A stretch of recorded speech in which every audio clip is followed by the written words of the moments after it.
श्रीनाथ जी वहां क्यों गए? श्रीनाथ जी तो गिरिराज जी पर विराजमान थे।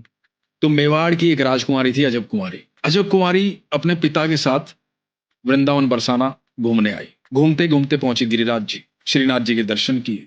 दर्शन करके पागल हो गई, वो मोहित हो गई। ऐसे अद्भुत दर्शन, ऐसे अद्भुत ठाकुर जी उसने कभी नहीं देखे। वापस जाने लगी, जैसे जैसे वो मेवाड़ की तरफ बढ़ने लगी ना, उसे लगा कि मेरा कुछ सब कुछ छूट रहा है, और उसके अंदर विरह की भावना उत्पन्न हुई। वो ऐसी भावना उत्पन्न हुई कि मेवाड़ जाकर के बीमार पड़ गई।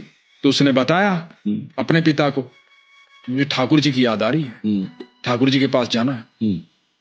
तो पिता ने कहा कि ठीक है बेटा, लेकिन कुछ दिन के लिए भेज सकता हूं तेरे को, 10-15 दिन के लिए, 20 दिन के लिए होया। अब जो यहाँ आई वो कई श्रीनाथ जी के दर्शन करूं, अब हर समय, हर पल, हर क्षण वही श्रीनाथ जी के सामने खड़ी रहती, ठाकुर जी को निहारती रहती, प्रेम में पागल आंखों से अश्रु बहते रहते। अब उसको लगा कि मैं क्या ऐसा करूं कि मैं यही ठाकुर जी के पास आऊं। तो गोस्वामियों से पूछा, तो गोस्वामी ने बोला कि एक काम करो, जो तुम्हारे मन में आए वो सेवा कर लो। तुम्हें अच्छा गाना आता है तो भजन सुना दो ठाकुर जी को, नृत्य आता है तो नृत्य कर दो। तो इसको चौसर खेलनी आती थी, चौपड़। तो ये ठाकुर जी के साथ चौसर खेलनी शुरू हो गई। तो ये ठाकुर जी की भी बारी खुद चलती, अपनी बारी भी खुद चलती, लेकिन अंत में आकर के रोज ठाकुर जी को जितवा देती, खुद हार जाती। ठाकुर जी को जितवाती तो वो जो विग्रह था श्रीनाथ जी का, उनकी मुस्कुराहट दिखाई देती थी। खाली अजब कुमारी को दिखाई नहीं देती थी, बाकी सबको भी दिखाई देने लग गई। अच्छा। और कई बार ठाकुर जी के पसीने भी छूट जाते जब ठाकुर जी हारने को होते, पर ये फिर जितवा देती। और इसको बड़ा आनंद आता ठाकुर जी के साथ खेलने में। जो साथ आए थे उन्होंने कहा कि पिताजी ने बुलाया है, आपकी छुट्टियां पूरी हुई, अब अपने राज्य चलो। तो इसने कहा कि जाने से पहले एक बारी और खेलूंगा। अच्छा। आज इसको बड़ा गुस्सा आया हुआ था। इसने सोचा आज मैं ठाकुर जी को नहीं जिताऊंगा, आज मैं खुद जीतूं। इधर ये ऐसी ऐसी चाल चल रही थी कि ठाकुर जी निरंतर हार रहे थे, ठाकुर जी के पसीने छूट रहे थे, ठाकुर जी का चेहरा उदास हो रहा था।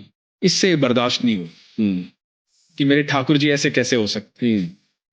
जब बिल्कुल ये अंतिम पड़ाव में आ रही थी, इसने ठाकुर जी को जितवा दिया। जैसे ही ठाकुर जी को जितवाया, इसकी आंखों में अश्रु थे, ठाकुर जी के चेहरे पर मुस्कुराहट आई, और ये उठकर जाने लगी, ये कह के कि आज मैं जा रही हूं।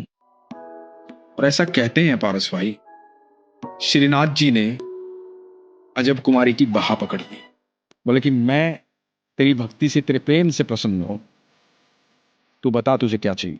अजब कुमारी की आंखों में आंसू आ रहे हैं, शरीर कांप रहा है, ठाकुर जी को निहार रही है। तो बोलती कि आज मैं जा रही हूं, यदि सच में कुछ देना चाहते हो ना तो हमेशा के लिए मेवाड़ आ जाओ, ताकि मैं रोज दर्शन कर पाऊं। अच्छा। तो ठाकुर जी अजब कुमारी के लिए मेवाड़ में जाकर के वहां पर स्थापित